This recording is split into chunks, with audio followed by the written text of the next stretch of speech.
நெல்லை மாவட்டம் கூடங்குளம் அருகே இலங்கைக்கு கடத்த முயன்ற 2 டன் பீடி இலைகள் சிக்கியது. கூடங்குளம் அடுத்த உலக ரட்சகர்புரம் பகுதியில் வாகன சோதனையில் ஈடுபட்ட போது 2 மினி லாரிகளில் சுமார் 2 டன் பீடி இலை கட்டுகளை இலங்கைக்கு கடல் மூலம் கடத்த முயன்ற 5 பேர் பிடிபட்டனர்.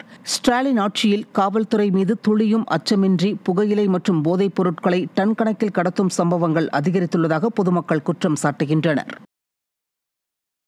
தூத்துக்குடி மாவட்டம் கோவில்பட்டியில் பதப்படுத்தப்பட்ட உயர் ரக கஞ்சாவை பதுக்கி வைத்திருந்த 6 பேர் சிக்கினர்.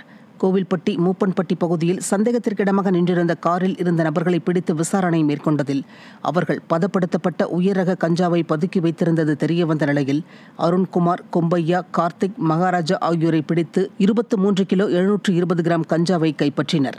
இதேபோன்று கோவில்பட்டி பாரதி நகர் பகுதியில் கஞ்சா விற்பனையில் ஈடுபட்ட கரண்குமார், சங்கர நாராயணன் ஆகிய இருவரை பிடித்து 1 கிலோ 300 கிராம் கஞ்சாவை கைப்பற்றினர்.